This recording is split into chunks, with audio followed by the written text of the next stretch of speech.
করা হয়েছিল sir, but infographic আকারে ছিল না স্যার হয়তো। আচ্ছা, হ্যাঁ, রাইট। ইনফোগ্রাফিক্স। আচ্ছা, আপনাদের মানে সুবিধার জন্য ইনফোগ্রাফিক্স আকারে এটা তৈরি করা হয়েছে। আশা করি আপনাদের বুঝতে সুবিধা হবে বিএনকিউএফ এবং এনটিবিকিউএফ এর ভিতরে যে পার্থক্যটা আমরা আগের দিন যেহেতু করেছি, আমরা এটা আর এখন ডিসকাশন করব না। নিচে দেখেন, এখানে কিছু বিএনকিউএফ এর 10টা লেভেল আছে। 10টা লেভেল এখানে উল্লেখ করা আছে: basic worker, semi skill worker, skill worker, highly skill worker, supervisor এবং mid level engineer, sub station engineer আর কি। আর আমাদের যেহেতু 7, 8, 9, 10 নাই, এটা আপাতত স্যার ব্ল্যাক। একটু কি জুম করা যায়? অবশ্যই যাবে। মানে ফোনে দেখতেছি, বাট ফোন থেকে জুম করতে পারতেছি না, বুঝলাম না হঠাৎ হ্যাঁ, করে। হোয়াটসঅ্যাপে একটু ঝামেলা। আচ্ছা, এবার আমরা এই যে ক্লাসিফিকেশন যেটা আছে, বিএনকেএফ ভার্সেস এনটিবিকেএফ এর ক্লাসিফিকেশন, এইটা কিন্তু আপনারা একটু দেখে নেবেন। এটা আমি আগে করিয়েছি আপনাদেরকে। আরেকটা বিষয় হলো যে আমরা টিবেট সেক্টরে প্রিভক অন প্রিভক টু এটাও তো আমরা শিখেছিলাম নাকি? আমরা আরেকবার এখানে একটু রিপিট, হ্যাঁ, আরেকবার একটু রিপিট করি। প্রিভক অন প্রিভক টু কি? প্রিভক অন আর প্রিভক টু হলো এমন এক ধরনের লেভেল যেখানে দরিদ্র এবং পিছিয়ে পড়া জনগোষ্ঠী পর্যাপ্ত পড়াশোনা করতে পারেনি এবং যে সকল দক্ষ কর্মীর লিটারেসি ও নিউমেরেসি লেভেল কম, এমন জনগোষ্ঠীকে আনুষ্ঠানিক টিবেটে সহজে প্রবেশের সুযোগ দেওয়ার জন্য আমাদের দেশের প্রিভক ওয়ান এবং প্রিভক টু রাখা হয়েছে। তার মানে মনে করেন দরিদ্র পিছিয়ে পড়া কোনো একজন জনগোষ্ঠী আছে, তারা দক্ষ কিন্তু তাদের মনে করেন লিটারেসি বা নিউমেরেসি লেভেল কম, তারা অক্ষর জ্ঞান সম্পন্ন ওরকম ব্যক্তি না। তো সেক্ষেত্রে তাদেরকে একটা প্রাথমিক একটা জ্ঞানের মাধ্যমে, প্রাথমিক একটা ট্রেনিংয়ের মাধ্যমে তাদেরকে আনুষ্ঠানিকভাবে টিবেটের ভিতর নিয়ে আসার যে প্রক্রিয়াটা, সেই প্রক্রিয়াটি হলো প্রিভক ওয়ান এবং প্রিভক টু। এই প্রিভক ওয়ান টু যখন সে কমপ্লিট করে, তখন সে কি হতে পারে, টিবেটে আসার জন্য সে যোগ্য প্রার্থী হয়ে যায়। সিয়াম স্যার যেরকম একটা এক্সাম্পল দিয়েছিলেন যে যেরকম আমাদের ক্লাস ওয়ানে ওঠার জন্য আমাদের নার্সারি বা প্লে আমাদের করে ক্লাস করে পরীক্ষা দিয়ে উত্তীর্ণ হয়ে তারপর আমাদের ক্লাস ওয়ানে উঠতে হয়, সেইভাবে মনে করেন সেই ক্লাস ওয়ানটা হলো টিবেট এবং নার্সারি এবং ওই প্লে যেই ক্লাসটা আছে সেটা হলো প্রিভক ওয়ান প্রিভক টু। আশা করি আমরা এটা বুঝতে পেরেছি। সবার কি ক্লিয়ার? আমাকে একটু ইনশিওর করতে হবে। ক্লিয়ার। এবার এবার যদি বলা হয় যে এটা কেন দরকার, আপনাকে যদি বলা হয় যে এটা কেন দরকার, বিএনকেএফ এর একজন নিয়োগদাতা এবং চাকরি প্রার্থীর জ্ঞান, দক্ষতা, সক্ষমতা অতি সহজে অনুমান করতে পারে। যখন মনে করেন আপনি এরকমভাবে প্রশিক্ষিত হয়ে আপনি দক্ষ হবেন, তখন কি হবে, আপনার দক্ষতা এবং সক্ষমতা অতি সহজে কিন্তু কেউ একজন অনুমান করতে পারবে। তারপরে আপনি যখন এই যে একদম লো লেভেল থেকে হাই লেভেল পর্যন্ত আপনি একজন দক্ষ কর্মী হয়ে যাবেন, তখন কিন্তু আন্তর্জাতিক যে শ্রম বাজারটা আছে, এই বাজারে কিন্তু আপনার যে ন্যায্য মজুরিটা আছে, সেই ন্যায্য মজুরিটা আপনি কিন্তু পাবেন। কিন্তু আপনার মনে করেন বেসিকটাই জানা নাই, কিন্তু আপনি খুব এক্সপার্ট হয়ে গেছেন, কিন্তু আপনার বেসিক নলেজ খুব জিরো, তাহলে কিন্তু আন্তর্জাতিক বাজারে আপনার ওই রকম যেটা আপনি আশা করেন ওই মজুরিটা কিন্তু আপনি পাবেন না। আবার দেখেন বিএনকেএফ মাধ্যমে জাতিকে দক্ষ করে তোলার একটি মাত্রা। তাহলে এটা কেন দরকার? মনে করেন ওই যে যারা পাহাড় পর্বতে থাকে, ঠিক আছে, এমন জনগোষ্ঠী, পিছিয়ে পড়া জনগোষ্ঠী, তাদেরকে যদি দক্ষ করতে পারি, তারাও তো আমাদের দেশের একটা জনবল। এই জনবলকে যখন আমরা জনশক্তিতে রূপান্তর করব, তখন কিন্তু আমাদের দেশেও কি হবে, দেশের যে চাহিদা আছে সেই চাহিদা বা রেমিটেন্স হোক, চাহিদা হোক বা দেশের উন্নয়নে কিন্তু তারা ভূমিকা রাখতে পারবে। তাহলে এই একটা আমাদের এই একটা রিজনের কারণে কিন্তু আমরা তাদেরকে এই বেনিফিটটা দিতে পারি। তারপরে বিএনকেএফ এর মাধ্যমে আন্তর্জাতিক শ্রম বাজারে শিক্ষা, দক্ষতা, সক্ষমতা মূল্যায়নে আর কোনো বাধা থাকবে না। যখনই আপনি এইভাবে একদম লো লেভেল থেকে মিড লেভেল পার করে আপনি যখন দক্ষ একজন পার্সন হতে পারবেন, তখন কিন্তু আন্তর্জাতিক শিক্ষা এবং দক্ষতা সক্ষমতা মূল্যায়নে আর আপনার কোনো বাধা থাকবে না। যে কোনো জায়গায় আপনি সহজে ঢুকতে পারবেন। তাহলে দেখেন প্রিভো কন থেকে প্রবেশের সুযোগ, প্রবেশ করে তারপর জনশক্তিতে রূপান্তর হয়। দক্ষ জনশক্তিতে রূপান্তর হওয়ার মাধ্যমে কি হয়, আপনার উন্নত একটা ভবিষ্যৎ গড়তে পারে।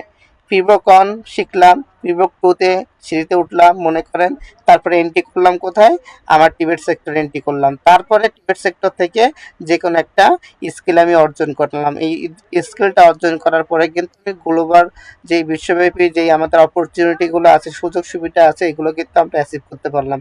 তার মানে কি, আমাদের এই টিবেট সেক্টরটা এতটা স্বচ্ছ, এতটা ভালো যে মনে করেন আপনি পিছিয়ে পড়া একটা জনগোষ্ঠী, আপনাকে কিভাবে গ্লোবাল অপরচুনিটিটা আপনার হাতে দেওয়া যায় এই জন্য কিন্তু কাজ করতেছে। তাহলে বুঝতে হবে এই টিবেট সেক্টরে আপনি থাকলে আপনি তো এই প্রিভোকন প্রিভোক টুর পার্সন না, আপনি পুরো স্কিল ওয়ার্কারের একজন পার্সন। সেক্ষেত্রে কিন্তু আপনার এই অপরচুনিটি নেওয়ার জন্য সুযোগটা কিন্তু সব থেকে বেশি। আমরা কি বুঝতে পেরেছি বিষয়টা? জি স্যার। আচ্ছা, হোয়াট ইজ কম্পিটেন্সি? যদি আমরা বলি যে কম্পিটেন্সি কি, ডিসক্রাইব ইটস টাইপ অ্যান্ড কি ফিচার। মনে করেন কম্পিটেন্সির ফিচারগুলো আপনাকে ডিসক্রাইব করতে যদি বলা হয়, আর যদি বলা হয় কম্পিটেন্সি কি, কেউ একজন বলেন তো, আমরা গোল্ডেন রুলসে কম্পিটেন্সি পড়েছি, কম্পিটেন্সির সংজ্ঞা কেউ একজন বলেন।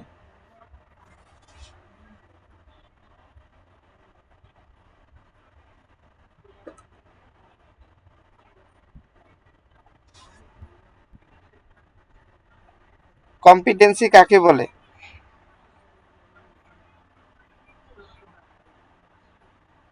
স্যার কম্পিটেন্সি হলো স্কিল, নলেজ এবং অ্যাটিটিউডের সমন্বয় কোনো কাজ দক্ষতার সাথে করার যে ক্ষমতাটা। গুড, খুব সুন্দর অ্যান্সার করেছেন। আর বাকিরা কি সমস্যা, বাকিরা কোনো অ্যান্সার করতে পারলেন না কেন? এইরকম পড়াশোনা করলে সিবিটিএ শেখা লাগবে না, বাসায় ঘুমায় পড়ে থাকেন।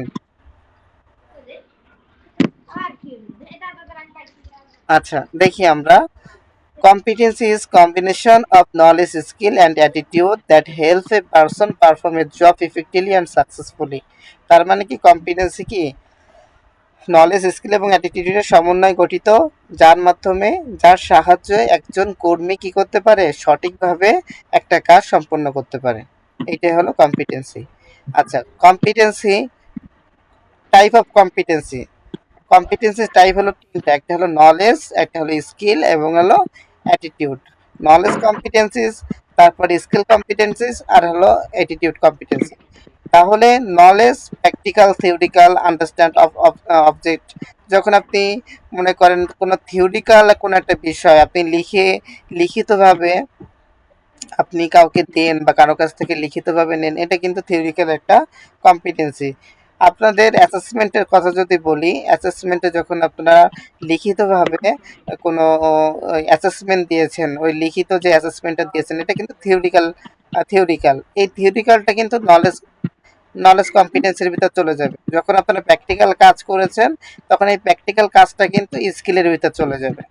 আর যখন আপনি মনে করেন আপনার সুন্দর একটা আচরণ করলেন ওই অ্যাসেসমেন্টে, অ্যাসেসরের সাথে আপনি খুব সুন্দর ব্যবহার করলেন, পুরো অ্যাসেসমেন্টের যে এনভায়রনমেন্টটা আছে সেটাকে আপনি সুন্দরভাবে কি করলেন, আপনি সুন্দরভাবে আর কি ক্লিয়ার করলেন, সুন্দরভাবে ওই জিনিসটা আপনি সবার সাথে তাল মিলিয়ে মানিয়ে নিলেন। এই জিনিসটা হলো অ্যাটিটিউড, মানে কি আপনার সুন্দর আচরণ বিধি বোঝানো হয়েছে।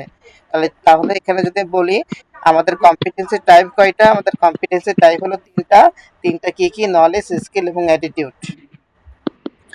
তারপরে যদি বলে কি ফিচার অফ কম্পিটেন্সি, যদি বলে কম্পিটেন্সি ফিচার মানে বৈশিষ্ট্য কি, তাহলে এখানে আমরা প্রথমেই খেয়াল করব being able to the job. যখন সে কোনো একটি কাজ করতে পারবে। আমরা একটু মিউট করি, যে আর ওই যে করা আছে সে একটু মিউট করি। Being able to the job, যার আনমিউট করা সে একটু মিউট করেন।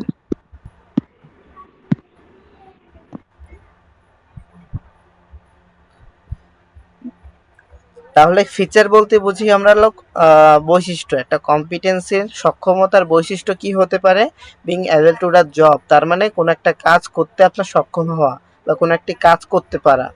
Knowing how and why things are done, 100% আপনার মনে করেন ভাইভাতে ধরার মতো একটা কোশ্চেন কিন্তু, যে কম্পিটেন্সির ফিচার কি। Knowing how and why things are done, আপনার জানতে হবে কেন এবং কিভাবে কাজটি করা হয় সে সম্পর্কে আপনার জানা। যখনই আপনি একটা কাজ কিভাবে এবং কেন করা হচ্ছে এই সম্পর্কে জানবেন, তখন কিন্তু এটা কম্পিটেন্সির বৈশিষ্ট্যের ভিতরে চলে আসবে, জানতে পারবেন। Knowing what to do if things go wrong, যখন কাজটা কোনো সমস্যা হয় তখন এই কাজটা সলভ করার জন্য আপনার যে সমাধান করা সম্পর্কে আপনার জানতে হবে। এই যে মনে করেন একটা সমস্যার সম্মুখীন হলেন একটা কাজ করতে যেয়ে, এই কাজটা যখন আপনি কি করতে পারলেন, সলভ করতে পারলেন, এই যে সলভটা করলেন, এই সলভ করাটা একটা কি সক্ষমতার বৈশিষ্ট্য। তারপরে তারপরে having the right approach to do a job proper and safety, তার মানে যখনই আপনি একটা কাজ সঠিকভাবে সেফটি মেনটেন করে করতে পারবেন তখন কিন্তু মনে করেন একটা কাজ সম্পূর্ণ হবে। এই কাজটা যখন আপনি করবেন তখন কিন্তু এটা কম্পিটেন্সের ফিচারের ভিতরে বৈশিষ্ট্যের ভিতরে পড়ে যাবে। আমি কি বোঝাতে পেরেছি? চারটা পয়েন্ট মুখস্থ করে নেবেন। Being able to the job, knowing how and why things are done, knowing what to do if things go wrong, having the right approach to do a job properly and safely. আমি কি বোঝাতে পেরেছি? Golden rule তো পড়া হয়েছিল sir. হ্যাঁ, golden রুলসে পড়া আছে। আপনারা যে গোল্ডেন রুলসে যা পড়েছেন তা সব সিভিল এর ভিতর থেকেই পড়েছেন। জি।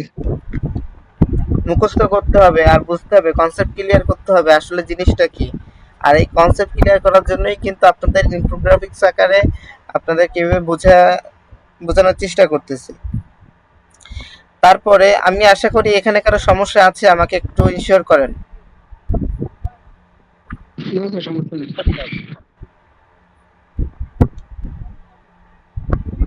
আচ্ছা, এবার দেখি আমরা ডিফারেন্স বিটুইন কম্পিটেন্সি আর স্কিল। এবার যদি আপনাকে বলা হয় যে কম্পিটেন্সি এবং স্কিলের ভিতরে পার্থক্য কি, তাহলে আমরা জানি যে কম্পিটেন্সির টাইপ হলো তিনটা। কম্পিটেন্সির টাইপ কয়টা?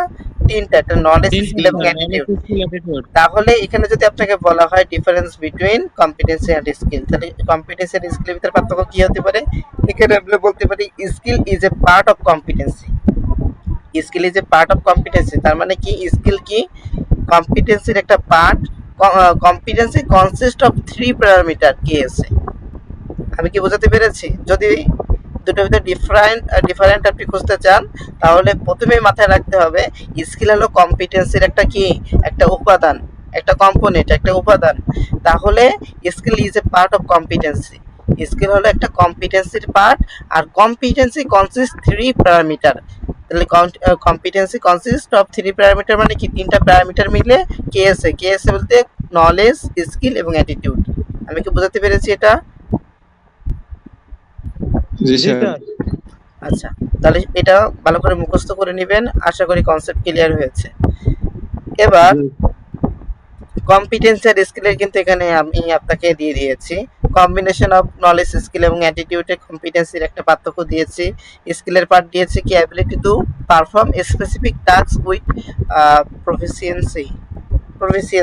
এখানে দুইটা আপনাদের পার্থক্য আছে, পার্থক্যটা দেখে নেবেন। এবার মনে করেন ডাইমেনশন অফ কম্পিটেন্সি, খুবই important question. Dimension of competency খুবই ইম্পর্টেন্ট। ডাইমেনশন অফ কম্পিটেন্সি কয়টা? চারটা। আমাদের ডাইমেনশন অফ কম্পিটেন্সি কয়টা? চারটা। কেউ বলেন তো কি কি চারটা? Task skill, task management skill, তারপর কন্টেন্সি ম্যানেজমেন্ট স্কিল, তারপর জব রোল এনভায়রনমেন্ট স্কিল। সবগুলো একটু এক্সপ্লেন করেন তো কি কি, মানে টাস্ক স্কিলে টাস্ক স্কিল কাকে বলে? টাস্ক স্কিল কাকে বলে? স্যার টাস্ক স্কিল যে কোনো একটা কাজকে ক্ষুদ্র অংশে মানে ভাগ করা নাকি এরকম কিছু? না, আপনারা এখনো সেই বাধা থাকলে হবে না। টাস্ক স্কিল হলো কোনো একটি কাজ করতে পারার যে সক্ষমতা, তাই হলো task skill. Task management skill কি? টাস্ক ম্যানেজমেন্ট স্কিল হলো আপনার কোনো একাধিক কাজ একই সময়ের মধ্যে সঠিকভাবে করতে পারার দক্ষতাকে টাস্ক ম্যানেজমেন্ট স্কিল বলে। একাধিক কাজ আপনি একই সময়ের মধ্যে করতেছেন, কিসের ভিতরে করতেছেন? একই সময়ের ভিতরে আপনি একাধিক কাজ করতেছেন, ঠিক আছে? কিন্তু কাজটা আপনার দুইটা কাজই হয়ে যাচ্ছে একই সময়ের ভিতরে, কিন্তু একাধিক কাজ করতেছেন। এই যে একাধিক কাজ একই সময়ের মধ্যে আপনি করলেন, এটাকে বলে টাস্ক ম্যানেজমেন্ট স্কিল। তারপরে কন্টিজেন্সি ম্যানেজমেন্ট স্কিল কি? মনে করেন আপনার নেট চালা, এই যে আপনি বিকল্প পদ্ধতি স্যার। বিকল্প পদ্ধতি ব্যবহার করা, হ্যাঁ বিকল্প পদ্ধতি। এই যে মনে করেন আপনি এখন মিটিং করতেছেন, হঠাৎ করে আপনার ফোনের মানে ওয়াইফাই ডাটা চলে গেছে, এখন আপনি কি করলেন? ফোনের ডাটা অন করে আপনি মিটিংটা কন্টিনিউ করলেন। তার মানে কি, কোনো একটা বিকল্প পদ্ধতি ব্যবহার করে আমার কাজটা কন্টিনিউ চালিয়ে যে কাজটা সম্পূর্ণ করার যে সক্ষমতা, তাকেই কন্টিনিউয়াস ম্যানেজমেন্ট স্কিল বলে। শেষ। জব রুল এনভায়রনমেন্ট স্কিল কি? জব রুল এনভায়রনমেন্ট স্কিল হলো প্রতিকূল পরিবেশে নিজেকে মানিয়ে নেওয়া। ঠিক আছে, আপনার কাজটা সম্পূর্ণ করার জন্য প্রতিকূল পরিবেশে মানিয়ে নিলেন। কিরকম? মনে করেন সিয়াম স্যার আমার একজন কলিগ, এখন সিয়াম স্যারের সাথে আমার খুব খারাপ একটা সম্পর্ক আছে, কিন্তু তারপরও তার সাথে মিলে আমার কাজ করা লাগতেছে। এই যে আমরা মনে করেন প্রতিকূল পরিবেশে আমরা কি করলাম, দুইজনকে তাল মিল দিয়ে চলে আমরা কাজটা সম্পূর্ণ করলাম, এবং কাজটা মনে করেন খুবই দক্ষতার সাথে সম্পূর্ণ করলাম। এই যে দুজন তাল মিল দিয়ে চলে, তাহলে এইটাই কি হবে? Job rule environment skill. ঠিক আছে, প্রতিকূল পরিবেশে নিজেকে মানিয়ে নেওয়া, নিয়ে কোনো কাজকে সম্পূর্ণ করাকেই জব রুল এনভায়রনমেন্ট স্কিল বলে। আমি কি বুঝাতে পেরেছি এটা? জি স্যার। আচ্ছা, ক্লিয়ার সবার? জি স্যার। আচ্ছা, এখানে লেখা আছে দেখেন, task skill, Sure. Task management skill, contingency management skill, job environment skill.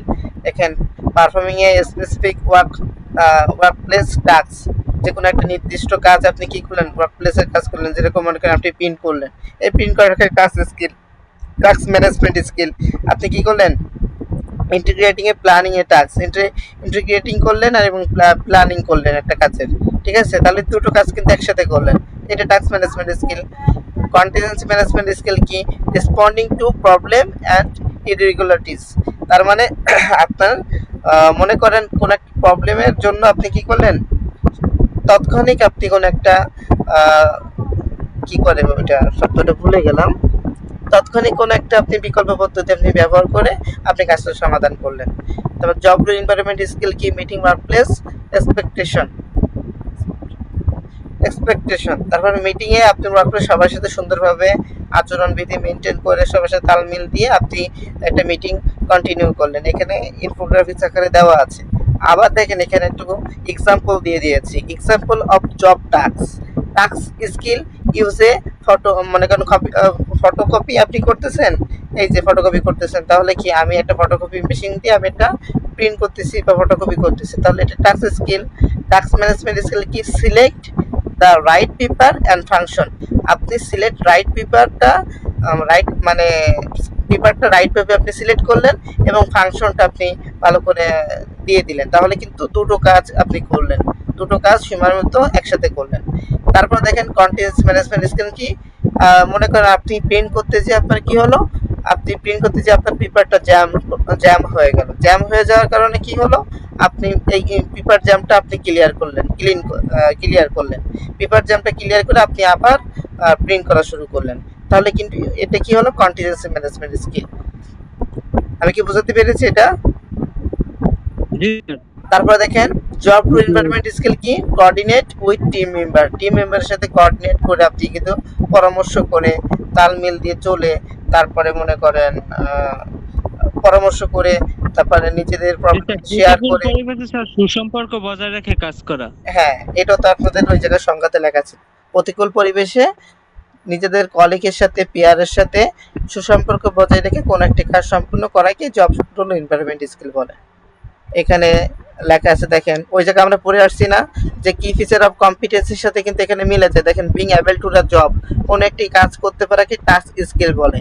Knowing how and why things are done, আপনার মনে করেন কাজটা কেন এবং কিভাবে করতে হবে তা জানা, তাহলে এইটা কোথায় কিসের ভিতরে চলে আসে? টাস্ক ম্যানেজমেন্ট স্কিলের ভিতরে চলে আসে। Knowing what to do if things go wrong, যদি কাজটা ভুল হয় তাহলে আমার কি করতে হবে, তাহলে আমরা জানি কন্টিজেন্সি ম্যানেজমেন্ট স্কিল কি? কোনো একটা কাজ ভুল হলে বিকল্প পদ্ধতি আমার ব্যবহার করতে হবে।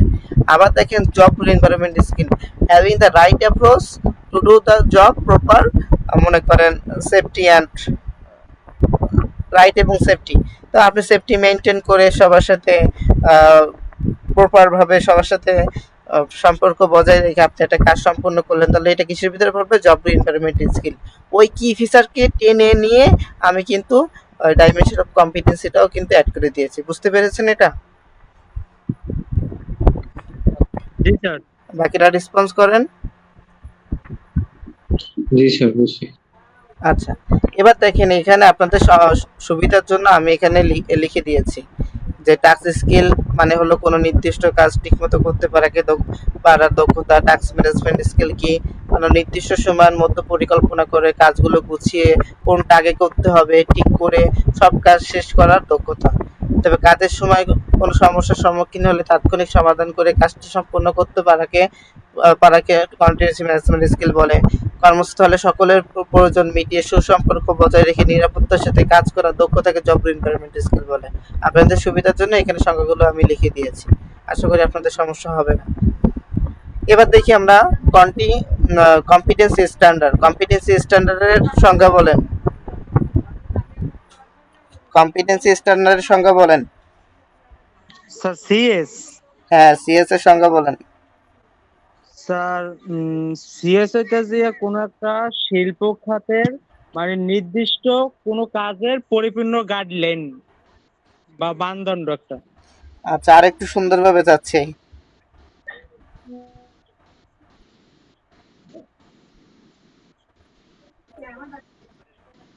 আচ্ছা, আর কেউ বলেন। Competency standard are industry determine দেখে দেখে বলা যাবে না তো, না দেখে বলতে হবে। নিজে পড়াশোনা কি করছেন, এখনো দেখে দেখে সিএস এর ফুল ফর্ম বলা লাগে? স্যার এটাই বলতেছি। এই বাকিরা কি করতেছেন? বাকিরা কথা বলেন না কেন? স্যার শিল্পের কর্মকর্তার মান sir. Set out skills, knowledge আচ্ছা, কে বললেন আবার একটু বলেন তো। competency standard are industry determined performance which set out skills, knowledge and attitude. দেখে বলছেন না দেখে বলছেন? আমার তো মনে হয় দেখে বলছেন। না স্যার, কারেন্টই তো নাই স্যার, অন্ধকারে কিছুই দেখতেছি না। আচ্ছা, আর কেউ বলেন তো। স্যার ওই শিল্প নির্ধারিত কর্মদক্ষতার মান, যেটার ভিতরে নলেজ স্কিল অ্যাটিটিউড এটা থাকে, নির্ধারণ করে বা যাচাই করে। আচ্ছা, আপনারা আরেকটু ভালো করে বলতে পারেন না? আপনারা সবাই একটা করে সংজ্ঞা বললে তো সবার ক্লিয়ার হয়ে যায়, এইভাবে তো হলে হবে না। আচ্ছা দেখি, competency standard define the required skill, knowledge and attitude that a person must demonstrate to perform a job to the industry standard. Competency standard মানে হলো কোনো কাজ ইন্ডাস্ট্রি অর্থাৎ শিল্প খাতের নির্ধারিত মান অনুযায়ী ঠিকভাবে করার জন্য একজন মানুষের কি কি দক্ষতা, জ্ঞান ও আচরণ থাকা দরকার তার একটা স্পেসিফিক নিয়ম বা তার একটা স্পেসিফিক গাইডলাইন এখানে উল্লেখ করা আছে। আমি আশা করি বোঝাতে পেরেছি। সিএস কি তাহলে? সবাই বলেন। কোন একটা ইন্ডাস্ট্রির মধ্যে নির্ধারিত মান অনুযায়ী ঠিকভাবে কাজ করার জন্য মানুষের কি কি দক্ষতা, জ্ঞান আর আচরণ থাকা দরকার তার একটি নির্দিষ্ট গাইডলাইন। এখানে তার নিয়ম লেখা আছে, তার একটি নির্দিষ্ট গাইডলাইন। অথবা এখানে এটাও দেখতে পারেন, ইন্ডাস্ট্রির নিয়ম মেনে একটি কাজ ঠিকভাবে করতে হলে কি কি জানতে হবে আর কি কি করতে হবে, এই মানদণ্ডটাই হলো সিএস, কম্পিটেন্সি স্ট্যান্ডার্ড। এটা একেবারে সহজ। মানে এক একটা শিটে এক এক রকম, তো এইজন্য কনফিউজ হয়ে যায় যে কোনটা বলবো। আমি আলাদা আলাদা সংজ্ঞা এই জন্য দিচ্ছি যাতে আপনাদের কনসেপ্ট ক্লিয়ার হয়। বিভিন্ন ভাবে যখন সংজ্ঞা পড়বেন তখন কনসেপ্টটা আলাদাভাবে ক্লিয়ার হয়ে যাবে। আচ্ছা, এবার দেখি unit of competency. Unit of কম্পিটেন্সিকে সহজে কি বলা হয়? ইউওসি বলা হয়, ঠিক আছে? তাহলে এখানে লেখা আছে unit of competency is a component of competency standard. তাহলে ইউনিট অফ কম্পিটেন্সি কি? ইউনিট অফ কম্পিটেন্সি হলো কম্পিটেন্সি স্ট্যান্ডার্ডের একটা কম্পোনেন্ট। এটা কি? একটা উপাদান। আমি আবারও রিপিট করতেছি, a unit of competency is a component of a competency standard that describe, কি ডিসক্রাইব করে, কি বর্ণনা করে, স্পেসিফিক স্কিল, নির্দিষ্ট স্কিল, নির্দিষ্ট knowledge and task required to perform job effectively. একটা জব, মনে করেন একটা জব পারফেক্ট ভাবে, একটা জব নির্দিষ্টভাবে, ইউনিট অফ কম্পিটেন্সি হলো কম্পিটেন্সি স্ট্যান্ডার্ড একটা কম্পোনেন্ট অর্থাৎ উপাদান। এটা কি ডিসক্রাইব করে? স্কিল, নলেজ এবং task required to perform job effectively.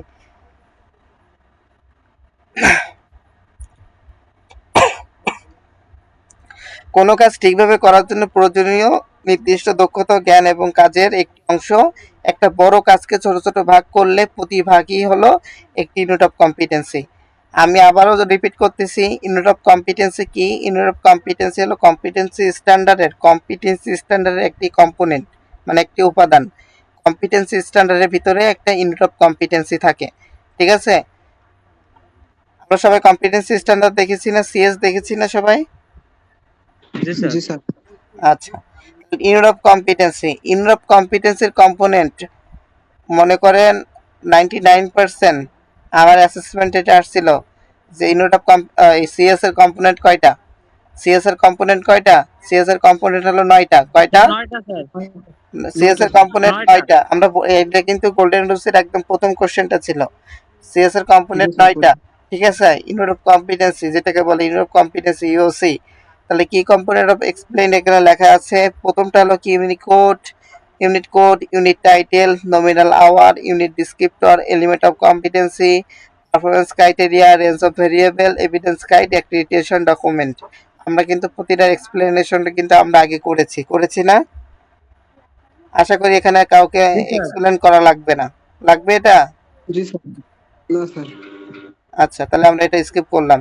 তারপর আপনাদের সুবিধার জন্য আমি এখানে এক্সপ্লেন করে দিয়েছি যে ইউনিট কোড কাকে বলে, ইউনিট টাইটেল কাকে বলে, নমিনাল আওয়ার কাকে বলে।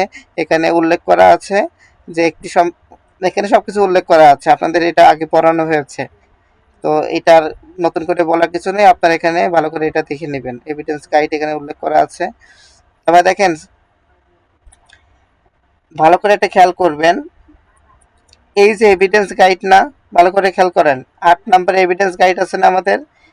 সিএস এর কম্পোনেন্টের ভিতরে 8 নম্বরে আমাদের কি আছে? এভিডেন্স গাইড আছে। স্যার। এই দুই একজন ছাড়া কথা বলেন না কেন আপনারা? আচ্ছা স্যার। স্যার বলতেছি স্যার। আচ্ছা, এভিডেন্স গাইড আছে। এই এভিডেন্স গাইডের ভিতরে এভিডেন্স গাইডের কম্পোনেন্ট কয়টা বলেন তো? স্যার 7টা স্যার। 7টা। কি কি বলেন তো?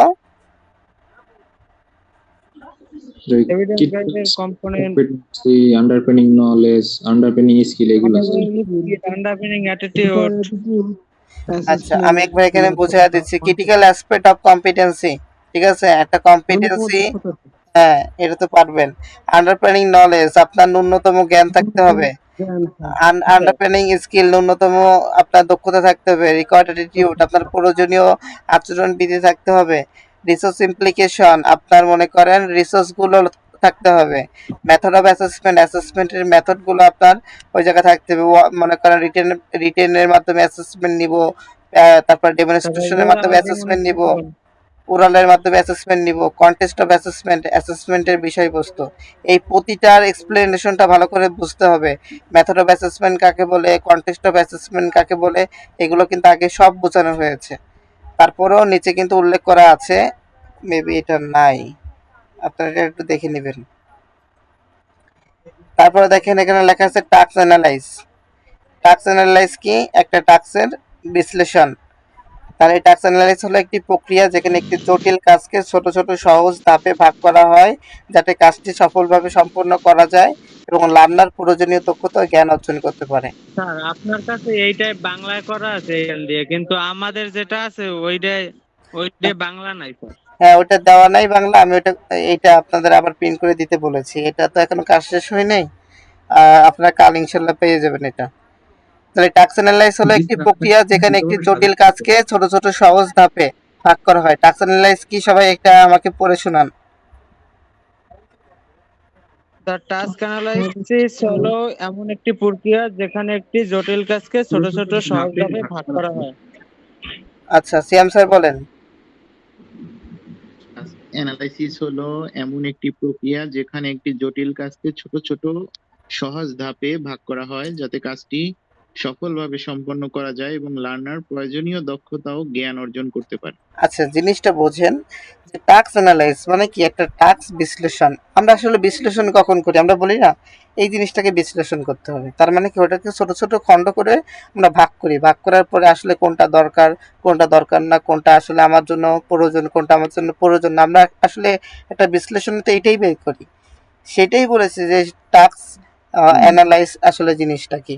তাহলে আপনি মাথায় নিয়ে আসবেন এইভাবে, আসলে যে আপনার এই সংখ্যাটাই মুখস্থ করতে হবে এরকম না বিষয়টা। আপনি এখানে কনসেপ্ট ক্লিয়ার করবেন যে টাস্ক অ্যানালাইজ কি। যখনই আপনি পুরো সিভিএলএমটা কনসেপ্ট ক্লিয়ার করবেন, আপনার মুখস্থ করা লাগবে না, আপনি বাংলায় চাইলেও ওই জায়গায় 3 লাইন লিখে দিয়ে আসতে পারবেন। ঠিক আছে, এই দেখেন আমি একটা এক্সাম্পল দিলাম যে টাস্ক অ্যানালাইসের ক্ষেত্রে প্রথমে কম্পিউটার চালু করলাম, তারপর আমি ওয়ার্ড ওপেন করলাম, তারপর নিউ একটা ডকুমেন্ট নিলাম, তারপর কিবোর্ড দিয়ে লিখলাম, ফাইলটা সেভ করলাম, প্রিন্ট করলাম। একটা টাস্ক অ্যানালাইজ করার ক্ষেত্রে আমি প্রথমে কি করলাম, আমি বিশ্লেষণ করার প্রথমে আমার কম্পিউটার চালু করতে হবে, তারপর আমার ওয়ার্ড ওপেন করতে হবে, তারপর নিউ ডকুমেন্ট আমার নিতে হবে, তারপরে কিবোর্ড দিয়ে লিখতে হবে, তারপরে ফাইল সেভ করতে হবে, তারপরে প্রিন্ট করতে হবে। এটা কি বুঝতে পেরেছি আমরা? হ্যাঁ, আচ্ছা, জি এবার স্যার। জি স্যার। এবার দেখি টাস্ক অ্যানালাইসের কি কি কনসেপ্ট বা টাস্ক অ্যানালাইসের মনে করেন কম্পোনেন্ট বলি আমরা, যেটাই বলি একটা টাস্ক অ্যানালাইজ করতে গেলে বেশ কিছু জিনিস আমাদের মাথায় রাখতে হয়।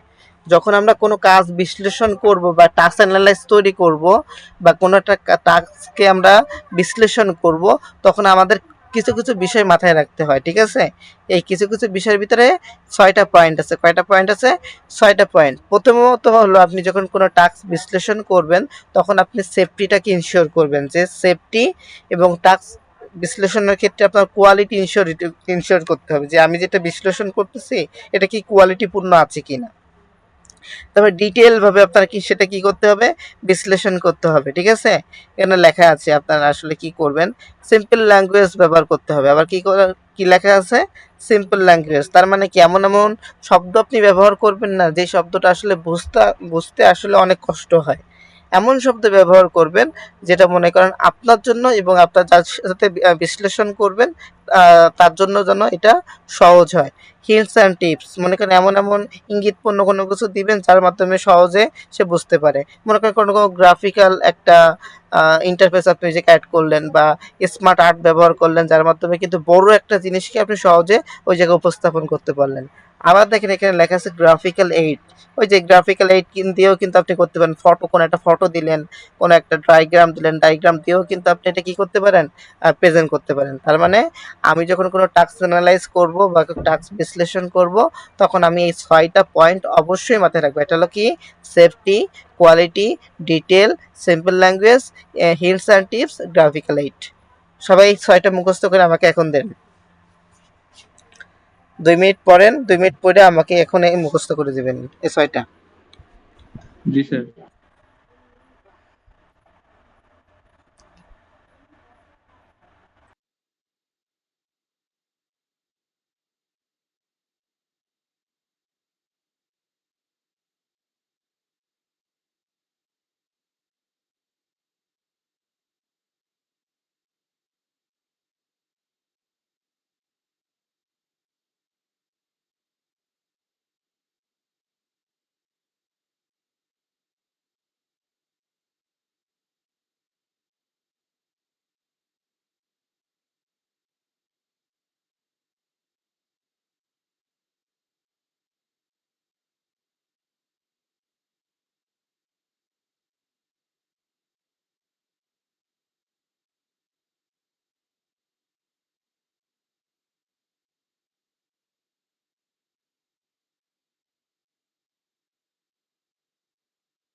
আচ্ছা, এবার কেউ বলতে পারবেন?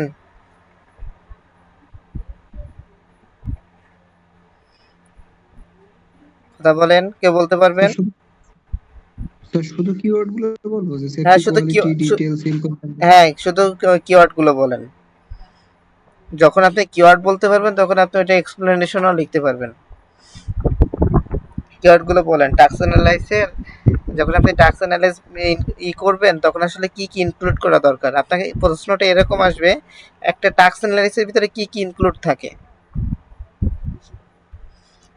বলেন।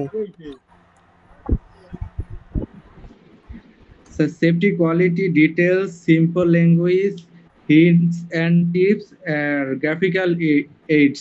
গুড It's গুড, পেরেছেন। আরেকজন বলেন।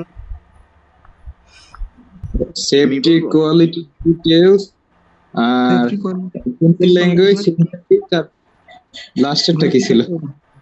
Graphical aid sir. আচ্ছা, আর কেউ? সবাই আমি বলতে হবে। বলি safety quality safety detail simple language hints and tips আর গ্রাফিক্যাল এইডস। আচ্ছা, শ্যাম স্যার বলেন। সেফটি, কোয়ালিটি, ডিটেইল, তারপর হচ্ছে hints and tips, simple language, graphical aids. Good. আচ্ছা, স্যার বলবো? হ্যাঁ বলেন। স্যার এক নম্বর হচ্ছে সেফটি, তারপর quality, detail, simple language, hints and tips, and তারপর হচ্ছে গ্রাফিক্যাল এইডস। আচ্ছা, গুড। আর কে আছেন? সালমা ম্যাম আছেন না? সালমা ম্যাম আছেন? হ্যাঁ স্যার আছি। ম্যাম বলেন। Safety, quality, details, simple language, hint and tips. হ্যাঁ, হিন্ট এন্ড টিপস, তারপর আরেকটা আছে। হ্যাঁ স্যার, গ্রাফিক্যাল এইড। গুড, সবাই পেরেছি আমরা। আচ্ছা, আমাদের তাহলে আর কেউ বাকি আছে বলতে? মনিম বলেন নাই, মনিম আছেন? আচ্ছা, আর কেউ আছে আমরা বলি নাই? আচ্ছা, যাই হোক, কথা বলছি না যখন। এখানে গ্রাফিক্যাল এইড 2 বার আসছে, এটা আপনারা স্কিপ করে নেবেন। এটা মানে 6টা, ঠিক আছে? আচ্ছা, আশা করি যে আমরা আমাদের টাস্ক অ্যানালাইসে কারো সমস্যা নাই। আছে কারো সমস্যা? জি না স্যার। সবাই একটু রেসপন্স করবেন ভাই। আমি অনলাইন ক্লাসে তো আপনাদের মুখ দেখতে পারতেছি না, যার কারণে আপনারা রেসপন্স করলে আমি বুঝতে পারবো যে হয়েছে। আমারও ভালো লাগবে যে না আপনারা বুঝতে পারছেন, আমি সামনে যাচ্ছি। আচ্ছা, আমরা দেখি এবার সিবিসি কি দেখবো আমরা এখন। সিবিসি আমরা জানি কি সর্বপ্রথম কি সিএস হয়। সর্বপ্রথম কি হয় কথা বল। স্যার সিএস এর পরে সিএস দিয়ে তৈরি হয় সিবিসি। সিএস দিয়ে কি তৈরি হয়? সিবিসি। এবং সিবিসি থেকে তৈরি হয় সিবিএলএম। হ্যাঁ, সিবিসি থেকে তৈরি হয় কি? সিবিএলএম। তাহলে প্রথমে হলো সিএস, তারপর হলো সিবিসি, তারপর হলো সিবিএলএম। আর তাহলে সিবিসি এর ফুল ফর্ম কি? Competency based curriculum. যদি এবার পার্থক্যর কথা বলি, সিএস একজন ইন্ডাস্ট্রি পার্সন তৈরি করে, আর সিবিসি একজন ট্রেইনার তৈরি করে সিএস এর আলোকে। ঠিক আছে? সিএস হলো মনে করেন শর্টভাবে ওই জায়গায় উপস্থাপন করা থাকে যে আসলে আমার ট্রেনিকে কী কী শেখাতে হবে। সিবিসিতে মনে করেন সেটা আর একটু ডিটেলে ওই জায়গায় উল্লেখ করা থাকে যে আমি আমার ট্রেনিকে কীভাবে শেখাবো। একজন ট্রেনার এটা সিএস দেখে দেখে তৈরি করে কীভাবে শেখাবো, কোন দিন কোন ক্লাসটা নিব। আমরা যেটা বলি যে সেশন প্ল্যান, ওই যে সেশন প্ল্যানটাকেই সাধারণত সিবিসি বলে। এবং ওই সিবিসিটাকে আরও ডিসক্রাইব করে আরও ডায়াগ্রাম আকারে মানে ভিজুয়ালভাবে সিবিএলএম তৈরি করা হয়। প্রথমে সিএস, তারপরে সিবিসি, তারপরে সিবিএলএম। এবার যদি এখানে একটু খেয়াল করি যে সিবিসি কাকে বলে। কম্পিটেন্সি আপনাকে যদি প্রথমে বলা হয় যে সিবিসি আর সিএস এর ভিতরে পার্থক্য কি? How does a curriculum document different from industry competency standard. অর্থাৎ আপনার কারিকুলাম ডকুমেন্ট আর সিবিসি একই কথা। কারিকুলাম ডকুমেন্ট এবং ইন্ডাস্ট্রি কম্পিটেন্সি স্ট্যান্ডার্ডের ভিতরে পার্থক্য কি? অর্থাৎ সিএস এবং সিবিসির ভিতরে পার্থক্য কি? এখানে লেখা আছে কম্পিটেন্সি স্ট্যান্ডার্ড হলো এমন একটি ডকুমেন্ট যেখানে একটি নির্দিষ্ট কাজ করার জন্য প্রয়োজনীয় দক্ষতা মানে স্কিল, জ্ঞান মানে নলেজ এবং মনোভাব মানে অ্যাটিটিউড নির্ধারণ করা থাকে। এটি সাধারণত ইন্ডাস্ট্রি স্কিল কাউন্সিল মানে কি আমরা পড়ে আসছিলাম কিন্তু আইএসসি তৈরি করে। আইএসসি তৈরি করে, কি মনে আছে? আইএসসির কাজ সবার কি মনে আছে এখানে? আইএসসি কি করে? মান নির্ধারণ করে যে আসলে কোন অকুপেশনে বা কোন প্রতিষ্ঠানে কিভাবে চললে কিভাবে হলে ওই প্রতিষ্ঠানের উন্নয়ন বা ওই অকুপেশনের উন্নয়ন হবে। তাহলে এই সিএস হলো মনে করেন ইন্ডাস্ট্রি পার্সন তৈরি করে, আর ইন্ডাস্ট্রি পার্সন বলতে আইএসসি স্কিল কাউন্সিল তৈরি করে সিএস। আর অন্যদিকে কম্পিটেন্সি বেস কারিকুলাম হলো একটি কোর্স বা পাঠ্যক্রমের কাঠামো যা কম্পিটেন্সি স্ট্যান্ডার্ড অনুসরণ করে তৈরি করা হয় এবং এটি ট্রেনার দ্বারা তৈরি করা হয়। এটি কি দ্বারা তৈরি করা হয়? ট্রেনার দ্বারা তৈরি করা হয়, যাতে লার্নার সেই নির্ধারিত দক্ষতা অর্জন করতে পারে। আমরা কি দুটো বুঝতে পেরেছি? জি স্যার, বোঝা যায়। যদি বলি সব থেকে বড় পার্থক্য কি, সিএস আইএসসি তৈরি করে, মানে ইন্ডাস্ট্রি স্কিল কাউন্সিল তৈরি করে, এবং সিবিসি একজন ট্রেনার তৈরি করে সিএস এর আলোকে। আমরা কি পার্থক্য, এটা কি একদম কনসেপ্ট ক্লিয়ার? জি স্যার, বুঝছি। আচ্ছা, সবাই বলেন। জি স্যার, মোটামুটি বোঝা গেছে এটা। আচ্ছা, এবার কারিকুলাম ডকুমেন্টের ভিতরে খুবই ইম্পর্টেন্ট একটা কোশ্চেন। এটা আমার অ্যাসেসমেন্টে আসছিল, এটাও আমার অ্যাসেসমেন্টে এটা আসছিল। কারিকুলাম ডকুমেন্টের ভিতরে কি কি ইনক্লুড থাকে?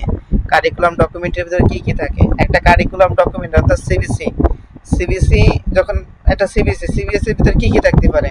মনে করেন আপনি সিবিসি তৈরি করলেন, সিবিসির ভিতর কি মডিউল থাকবে না, ইউনিট আইডেন্টিফিকেশন থাকবে না, অর্থাৎ মডিউল বা নাম্বার থাকবে না, যে এত নাম্বার মডিউল বা এত নাম, এটা থাকে না একটা মডিউলের ভিতর। একটা বইয়ের ভিতর কি মনে করেন একটা বই, সিবিসি মানে কি একটা বই, ওই বইটা মনে করেন আপনি আপনার ট্রেনিদেরকে কোন দিন কি শেখাবেন, কোন দিন কি কি কি শিখবে, কোন দিন কি কি শেখাতে হবে, কি কি দরকার, তা পুরো একদম বিস্তারিতভাবে লেখা থাকে। তাহলে বইটার ভিতরে কি নাম এবং নাম্বার লেখা থাকবে কমন। তারপরে মনে করেন আপনি তো সারাদিন বসে আপনি আপনার ট্রেনিদেরকে শেখাবেন, হয়তো বা মনে করেন 4 ঘন্টা শেখাবেন, 5 ঘন্টা শেখাবেন, তাই নমিনাল ডেলিভারি আওয়ার আমি কত সময় তার পিছনে দিব, সেই সময়টাও কিন্তু তাহলে আমার সিবিসির ভিতরে উল্লেখ থাকে। পারপোজ অফ দ্য মডিউল, আমার যে মডিউলটা আছে এই মডিউলটার উদ্দেশ্যটা কিন্তু ওই জায়গায় লেখা থাকে, যে আসলে মানে কি লার্নিং আউটকাম, এক কথায় কি লার্নিং আউটকামটা কিন্তু উল্লেখ থাকে। এখানে আমরা পারপোজ অফ মডিউলের জায়গায় আমরা কি ব্যবহার করতে পারি? লার্নিং আউটকামটা কিন্তু আমরা ব্যবহার করতে পারি, যে লার্নিং আউটকামটা দিন শেষে সে এখানে কি শিখবে বা মূল উদ্দেশ্য কি আসলে, এটা আমরা ব্যবহার মানে এটা কিন্তু সিবিসির ভিতরে উল্লেখ থাকে। তারপরে প্রি শব্দটা কি? রিকোয়েড প্রিয়র নলেজ, রিকোয়েড প্রিয়র স্কিল। মনে করেন আপনার যে প্রয়োজনীয় যে দক্ষতা থাকবে বা নলেজ থাকবে অর্থাৎ জ্ঞান থাকবে, এইগুলো কিন্তু এখানে উল্লেখ করা থাকবে। রিলেশনশিপ টু ইন্ডাস্ট্রির সাথে এগুলো কি থাকবে? একদম অ্যাটাচমেন্ট থাকবে। ইন্ডাস্ট্রি যেটা চাহিদা আছে সে চাহিদাটাই কিন্তু এখানে উল্লেখ থাকবে, যে আসলে ইন্ডাস্ট্রি অনুযায়ী আপনি শিখতে পারতেছেন। তবে কন্টেন্ট সামারি, আপনার সামারি মনে করেন আপনার পুরো সেশনের সামারির একটা কন্টেন্ট কিন্তু এখানে উপস্থিত মানে প্রেজেন্ট থাকবে, টপিক বা কন্টেন্ট। তারপরে অ্যাসেসমেন্ট সামারি, আপনার মূল্যায়নটা কেমন হবে সেই মূল্যায়নের একটা সামারি কিন্তু এখানে উল্লেখ থাকবে। কি মনে করেন মূল্যায়নটা কোন মেথডে হবে, রিটেন পরীক্ষা হবে কিনা, তারপরে ডেমনস্ট্রেশন হবে কিনা, তারপরে ওরাল হবে কিনা, এইগুলো কিন্তু একটা উল্লেখ থাকবে। তার মানে আপনাকে একটা ধারণা দেওয়ার জন্য। লার্নিং আউটকাম এখানে লাস্টে উল্লেখ করা আছে। লার্নিং আউটকাম মনে করেন এই সেশন আপনি কি শিখবেন সেটা কিন্তু উল্লেখ করা থাকবে।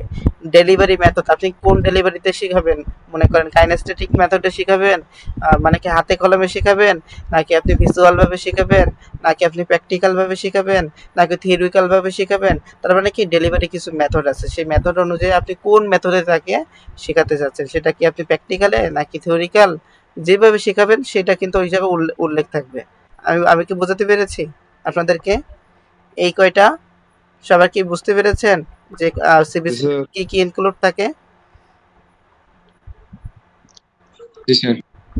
আচ্ছা, এখানে দেখেন কারিকুলাম ডকুমেন্টগুলা, এখানে আর একটু ডিসক্রাইব ভাবে লেখা আছে, নামের number of the module, unit competency, nominal delivery hour, তারপরে a general description of the purpose of the module, any শব্দটাই তো বুঝতেছি না, knowledge and skill, relationship to the industry competency standard, a summary of the content, a summary of the assessment, এই যে বিষয়গুলো এখানে উল্লেখ করা আছে। আশা করি এই পর্যন্ত কারো সমস্যা আছে? না স্যার। যতটুকু দেখাইছি কারো সমস্যা আছে? আজকে আমরা এই 1 নম্বর সিরিয়াল শেষ করব। এবার দেখেন what is learning outcome. Learning outcome কি?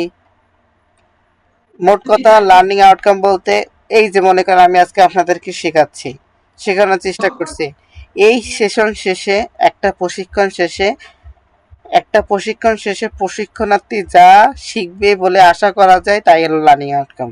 দেখে এখানে কি লেখা আছে, একটি কোর্স বা প্রশিক্ষণ শেষ করার পরে আপনি যা শিখবেন বা করতে পারবেন বলে আশা করা হয় তাই লার্নিং আউটকাম। তার মানে কি, একটি সেশন শেষে বা একটি প্রশিক্ষণ শেষে আপনি যা শিখবেন, আপনি যা পারবেন বলে আশা করা হয় তাই হলো লার্নিং আউটকাম। ক্লিয়ার? জি স্যার। আচ্ছা, what is the relationship between learning outcome and element? Learning outcome আর এলিমেন্ট আসলে কি, এটা আমাদেরকে ইসে আসছিল, ওই যে আমাদের ম্যাচিং কোশ্চেনে এটা আসছিল কোশ্চেনটা, যে লার্নিং আউটকাম এবং এলিমেন্টের ভিতরে পার্থক্য কি। তা আসলে এক এলিমেন্ট যখন আপনি কভার করবেন, এলিমেন্ট বলতে কি বোঝায়, মানদণ্ড। আপনি যখন একটা কাজ করতে পারবেন, একটা কাজের মানদণ্ড আপনি যখন করতে পারবেন, তখন কিন্তু লার্নিং আউটকাম কভার করা হয়ে গেল। এখানে লেখা আছে দেখেন, একটি কোর্স বা প্রশিক্ষণ শেষ করার পরে আপনি যা শিখবেন বা করতে পারবেন বলে আশা করা হয় তাই লার্নিং আউটকাম। আবার এখানে এলিমেন্ট অফ কম্পিটেন্সি হলো একটি ইউনিট অফ কম্পিটেন্সির মৌলিক বেসিক অংশ। আমরা পড়েছিলাম না যে ইউনিট অফ কম্পিটেন্সির ভিতরে, একটা ইউনিট অফ কম্পিটেন্সির ভিতরে এলিমেন্ট থাকে, পারফরমেন্স ক্রাইটেরিয়া থাকে, রেঞ্জ অফ ভেরিয়েবল থাকে, আমরা পড়েছি না এটা? জি স্যার। এটাকে পড়ে জি আসলাম, স্যার। সিএস এর ভিতর যে 9টা কম্পোনেন্ট। তাহলে হ্যাঁ এলিমেন্ট অফ পড়ছি স্যার। কম্পিটেন্সি হলো একটি ইউনিট অফ কম্পিটেন্সির মৌলিক বেসিক অংশ, যা একটি কাজ বা ভূমিকা সম্পাদনের জন্য প্রয়োজনীয় নির্দিষ্ট কাজ বা দক্ষতাকে বর্ণনা করে। তার মানে কি, নির্দিষ্ট কোনো কাজ সম্পাদন করবেন, এর জন্য প্রয়োজনীয় কাজ এবং দক্ষতা কি করে, সে বর্ণনা করে। বর্ণনা করার মাধ্যমে কাজটা আপনি করেন। এই যে আপনি কাজটা করলেন, এই যে আপনি কাজটা আপনি কি করলেন, শেষ করলেন, শেষ করার পর আপনি কাজটা নিজে পারলেন, এই যে পারলেন, এই পারাটাই কিন্তু লার্নিং আউটকাম। তার মানে কিন্তু এলিমেন্টস এর মাধ্যমেই লার্নিং আউটকাম কভার হয়। কি কভার হয়, একটা এলিমেন্টস যখন আপনি কভার করেন, একটা এলিমেন্টস অফ কম্পিটেন্সি যখনই আপনি কভার করেন মানে কি, ওই কাজটা যখন আপনি পরিপূর্ণ করেন। একটা এলিমেন্টস বলতে আপনি আমি বুঝাচ্ছি, মনে করেন আপনি একটা কম্পিউটারে, আপনি ওয়ার্ড, একটা কম্পিউটারে আপনি মনে করেন এক্সেলের কাজ করবেন। এই এক্সেলের কাজটা হলো ভিলুকাপের কাজ করবেন। এই যে ভিলুকাপের কাজটা বা আপনি ইফ কন্ডিশন দিয়ে একটা কাজ করবেন, এটা মনে করেন একটা এলিমেন্টে লেখা আছে, এটা মানদণ্ডে লেখা আছে। এখন আপনি কি করলেন, এই ইফ দিয়ে আপনি একটা এক্সেলের কাজ করলেন, কাজ করে আপনি জিনিসটা শিখলেন, কাজও হয়ে গেল। এই যে কাজটা শিখলেন, এই যে শেখাটাও কিন্তু লার্নিং আউটকাম। তার মানে একটা এলিমেন্ট শেষ করার মাধ্যমে, একটা এলিমেন্ট সম্পাদনের মাধ্যমে, পরিপূর্ণ নির্দিষ্ট কাজ ও দক্ষতা বর্ণনা করার মাধ্যমেই কিন্তু একটা লার্নিং আউটকাম অ্যাচিভ করা যায়। বুঝতে পেরেছেন লার্নিং আউটকাম এবং এলিমেন্টের ভিতরে পার্থক্যটা?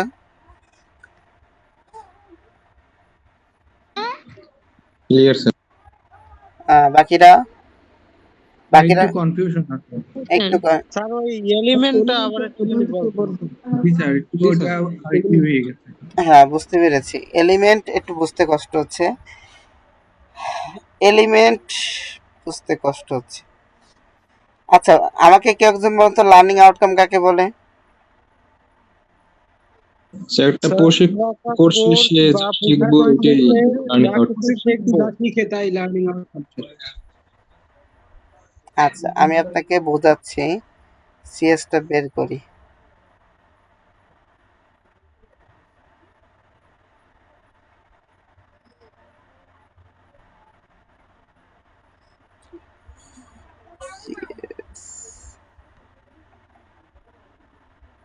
So I was there.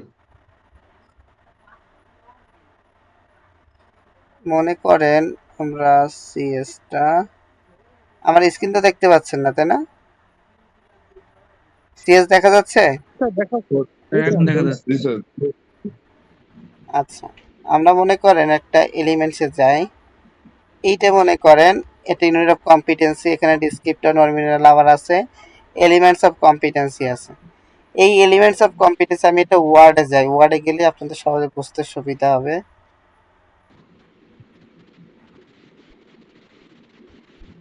এটা হলো ইথিক্যাল কম্পিটেন্সি স্ট্যান্ডার্ড,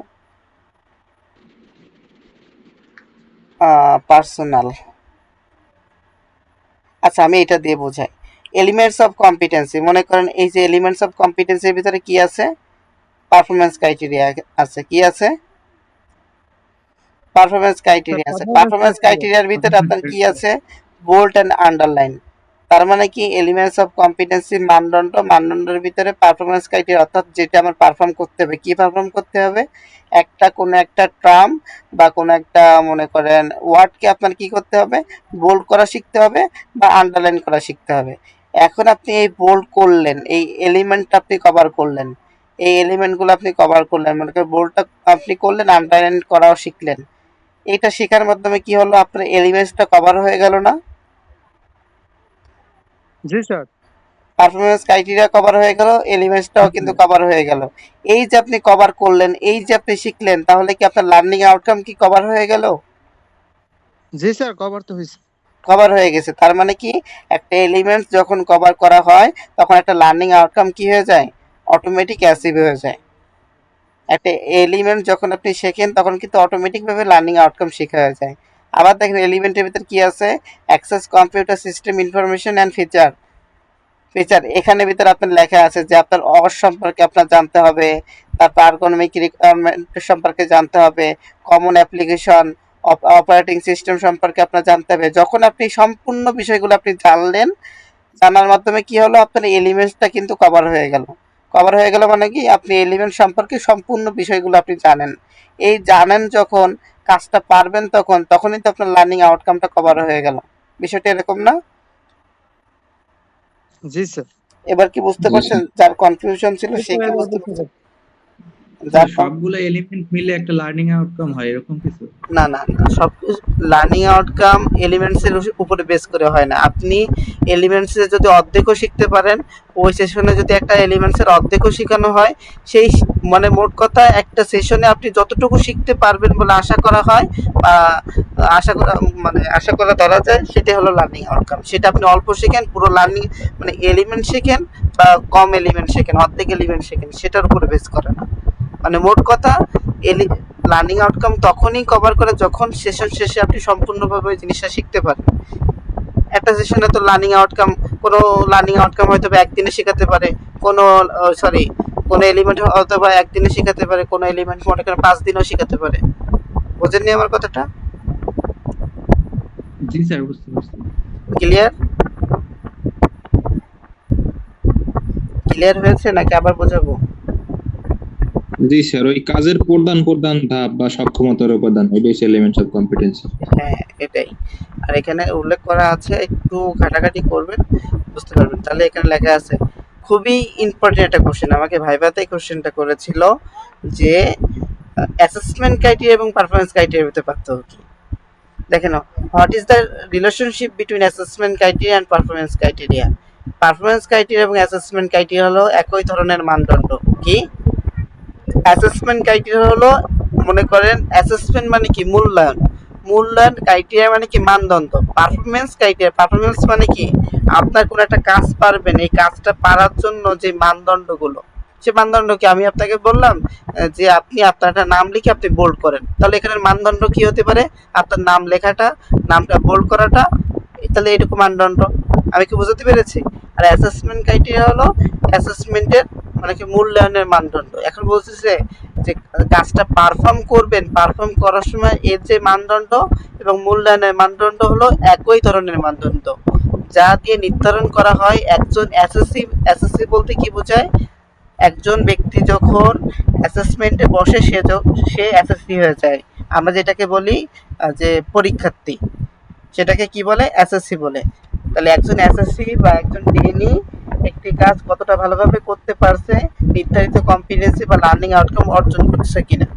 তার মানে কি, দেখেন পারফরমেন্স ক্রাইটেরিয়া দিয়ে কি করি, আপনি যখন ম্যাম আপনাকে কাজ দিয়েছে বা আমি আপনাকে কাজ দিলাম, এখন এই কাজটা আপনি আমাকে করে দিলেন, একটা ওয়ার্ডে কাজ করে দিলেন, তখন আমি কি স্পেসিফিকেশনের সাথে মিলাই না যে আপনি এটা বোল্ড করছেন কিনা, এটা আপনি আন্ডারলাইন করছেন কিনা, এটা আপনি শেপ সাইজটা ঠিক করছেন কিনা, পিকচারটা ঠিক মতো দিয়েছেন কিনা।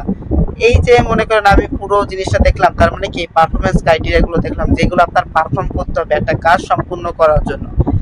এই যখন এই কাজটা আপনি সম্পূর্ণ করলেন, তখন কিন্তু আপনাকে কিন্তু অটোমেটিক মূল্যায়ন করা হয়ে গেল। অটোমেটিক কি করা হয়ে গেল, মূল্যায়ন করা হয়ে গেল। তার মানে মোট কথা হলো পারফরমেন্স ক্রাইটেরিয়া মেনে আপনি একটা কাজ করতেছেন, আর অ্যাসেসমেন্ট ক্রাইটেরিয়া হলো একজন অ্যাসেসর দেখে আপনার কাজটা জাজমেন্ট করতেছে। আপনি যখন স্পেসিফিকেশন দেখে দেখে আপনি কাজটা করতেছেন, অর্থাৎ পারফরমেন্স ক্রাইটেরিয়া মেনে আপনি একটা কাজ সম্পূর্ণ করলেন, একজন অ্যাসেসর কি করলো, সে অ্যাসেসমেন্ট ক্রাইটেরিয়া অর্থাৎ মূল্যায়নের যে মানদণ্ডগুলো আছে সেই মানদণ্ড কি আপনি যেগুলো দেখে দেখে কাজ করছেন সে ওই জিনিসটা দেখে দেখে কি করবে, আপনাকে মূল্যায়ন করবে। তাহলে দুটো কি একই জিনিস না আলাদা জিনিস? স্যার ওই আমি একটু বলি, পারফরমেন্স ক্রাইটেরিয়া হচ্ছে একজন এসএসসির দায়িত্ব, আর অ্যাসেসমেন্ট ক্রাইটেরিয়া হচ্ছে অ্যাসেসরের দায়িত্ব, এরকম কিছু? হ্যাঁ, অ্যাসেসরের দায়িত্ব। হ্যাঁ, একজন এসএসসি পারফরমেন্স ক্রাইটেরিয়া ফলো করে সে পারফর্ম করবে, এবং একজন অ্যাসেসর অ্যাসেসমেন্ট ক্রাইটেরিয়া ফলো করে তার ওই পারফরমেন্স গুলো সে কি করবে, জাজমেন্ট করবে।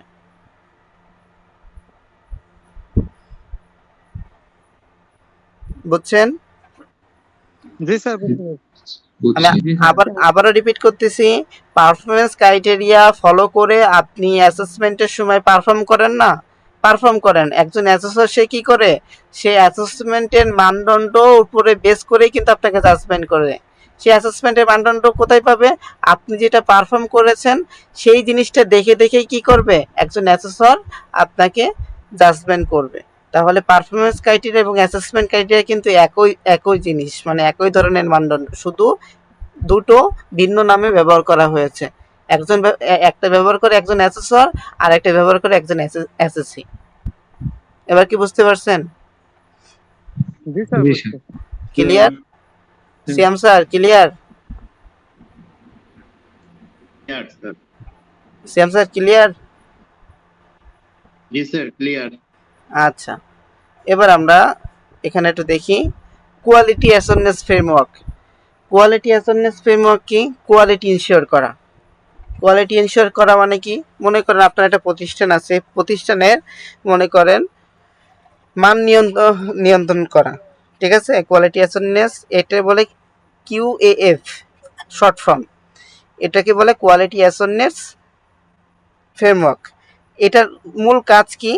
এটার মূল কাজ হলো টিবেটের যেই প্রতিষ্ঠানগুলো আছে, মানে এসটিপিগুলো আছে, এসটিপির মনে করেন কি করা, কার্যকারিতা নিশ্চিত করা, তাদের মনে করেন প্রশিক্ষণের প্রতিষ্ঠানের মান উন্নয়ন করা, তাদেরকে মূল্যায়ন করে তাদের কোথায় কোন সমস্যা আছে সেই সমস্যাগুলোকে কি করা, মনে করেন বের করে নিয়ে এসে তাদেরকে ইমপ্রুভ করা। যেরকম মনে করেন একটা একটা জায়গায় একটা মনে করেন প্রাইভেট প্রতিষ্ঠান, তারা কি করতে যাচ্ছে, কম্পিউটার অপারেশনের তারা কোর্স চালাতে যাচ্ছে, কিন্তু তাদের কম্পিউটার নেই। তাহলে কি তাদের এই সক্ষমতা হলো? তাদের এখানে মান নিয়ন্ত্রণ কি হলো? এই মান নিয়ন্ত্রণ কারা করবে? Quality assurance framework. এরা এসে কি করবে, আপনার ওই প্রতিষ্ঠানে এই কোর্সটা চলার মতো যোগ্যতা আছে কিনা তারা এটা নির্ণয় করবে। আমি কি বুঝতে পেরেছি?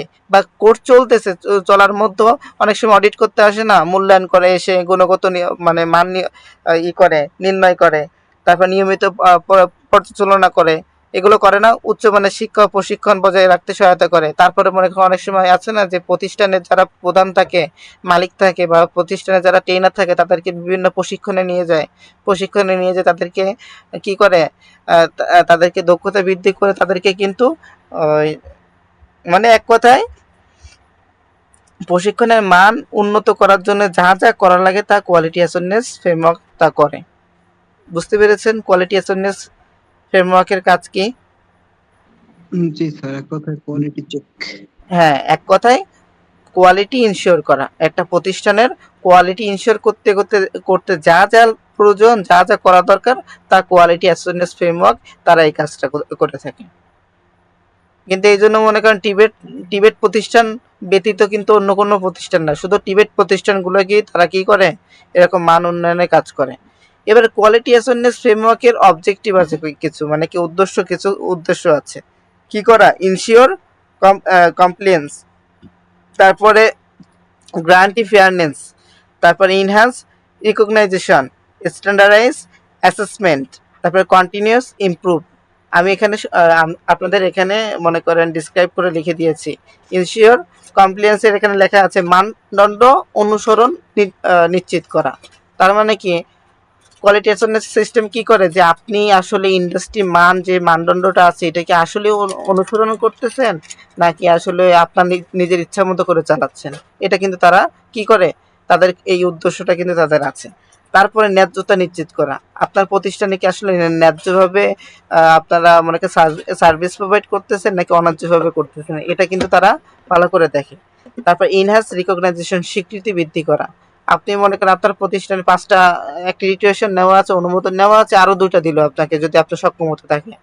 তারপর মনে করেন স্ট্যান্ডার্ডাইজ অ্যাসেসমেন্ট, মূল্যায়নের পদ্ধতি মানসম্মত করা। তার মানে আপনার মূল্যায়ন পদ্ধতিটা তারা কি করলো, মানসম্মত করে দিল, যে যেভাবে মূল্যায়ন করলে বিশ্ববাজারে মানে গ্লোবাল অপরচুনিটিগুলো আমরা অ্যাচিভ করতে পারবো, সেভাবে কিন্তু আপনাকে মনে করেন এইদিকে তারা আবার করে খেয়াল করে। তাহলে এটা তাদের একটা উদ্দেশ্য। কন্টিনিউয়াস ইমপ্রুভ, ধারাবাহিক উন্নয়ন, মনে করেন আপনার কোথাও কোনো একটা ফল্ট আছে, ফল্টটাকে তারা কি করে, উন্নয়ন করতে তারা সহায়তা করে। এটা ক্লিয়ার সবার? কোয়ালিটি অ্যাসুরেন্স সিস্টেমের মূল এক কথায় একটা কাজ হলো আপনার প্রতিষ্ঠানের কোয়ালিটি ইনশিওর করা। আর এখানে এই যে 5টা পয়েন্ট মুখস্থ করবেন। বুঝতে পেরেছেন সবাই? জি স্যার। সমস্যা আছে কোনো এখানে? না স্যার। আচ্ছা, আমরা আরটিও কাকে বলে বলেন তো? রেজিস্টার ট্রেনিং অর্গানাইজেশন স্যার, যেটা আমরা ওই যে 2-3 মাস ট্রেনিং করি। হ্যাঁ, আরটিও হলো রেজিস্টার ট্রেনিং অর্গানাইজেশন। আরটিও হলো রেজিস্টার ট্রেনিং অর্গানাইজেশন, যেটা হলো দীর্ঘমেয়াদী একটি প্রশিক্ষণ পদ্ধতি, যার মাধ্যমে কি করা হয়, প্রশিক্ষণ পরিচালনা করা হয় এবং স্বীকৃতি সনদ প্রদান করে। আরটিও হলো সরকার অনুমোদিত একটি টিবেট প্রতিষ্ঠান, যা এনএসটি এর অধীনে অথবা বিটিভি এর অধীনে পরিচালিত হয় এবং স্বীকৃত সনদ প্রদান করে। যেরকম মনে করেন আপনার 3 মাস ব্যাপী একটা প্রশিক্ষণ নিয়েছেন বা 4 মাস ব্যাপী একটা প্রশিক্ষণ নিয়েছেন, এই যে দীর্ঘমেয়াদী একটা প্রশিক্ষণ নিয়েছেন, এই আরটিও হলো সেই মনে করেন সেই প্রশিক্ষণ। ঠিক আছে, আরটিও হলো রেজিস্টার ট্রেনিং অর্গানাইজেশন, মানে রেজিস্টার করা এরকম একটা অর্গানাইজেশন, এরকম একটা প্রতিষ্ঠান। এখানে সংক্ষেপে খুব স্পষ্টভাবে লেখা আছে, আরটিও হলো সরকার অনুমোদিত একটি টিবেট প্রতিষ্ঠান, যা এনএসডি অর্থাৎ national school development authority prime মিনিস্টারের আন্ডারে অধীনে পরিচালিত হয় এবং স্বীকৃত সনদ প্রদান করে। ক্লিয়ার? কথা বলেন। আচ্ছা, আরটিও বেনিফিট কি? যদি বলা হয় যে আপনি আরটিও ট্রেনিং নিয়েছেন, এখানে বেনিফিট কি? আপনার এখানে আগে দেখা লাগবে না, আগে চলে যাবেন আপনার প্র্যাকটিক্যাল সেশনে চলে যাবেন। যখন আপনি আরটিও অ্যাসেসমেন্ট দিয়ে ওই জায়গা থেকে উত্তীর্ণ হয়েছেন, তখন আপনার ওই জায়গায় আরটিও বেনিফিটগুলো কি কি ছিল, আপনার আরটিও বেনিফিট কি কি ছিল? স্কিল এনহ্যান্সমেন্ট, তারপর নাকি আপনার স্কিলটা মনে করেন বৃদ্ধি পেয়েছে না? আপনি মনে করেন কম্পিউটার অপারেশন মনে করেন কম্পিউটার অপারেশন লেভেল 2 করা ছিল, ওই জায়গায় আপনি লেভেল 3 করেছেন, তাহলে কি আপনার তাহলে ইমপ্রুভ হয়েছে। আপনি কম্পিউটার অপারেশন লেভেল 3 করেছেন, এবার মনে করেন তার মাধ্যমে কি হয়েছে, আপনার স্কিলটা ইমপ্রুভ হয়েছে না? ইমপ্রুভ হয়েছে। তারপর ইমপ্রুভ পারফরমেন্স, আপনার কিন্তু দক্ষতায় কিন্তু আগের থেকে বেড়ে গেছে। আগে মনে করেন যতটুকু কাজ পারতেন তার থেকে কি এখন আরো বেশি পারেন নাকি কম পারেন? বেশি পারেন। এবার দেখেন return on investment, RTO training এ কিন্তু আমাদেরকে কি করতে হয়, ইনভেস্টমেন্ট করতে হয় সরকারের।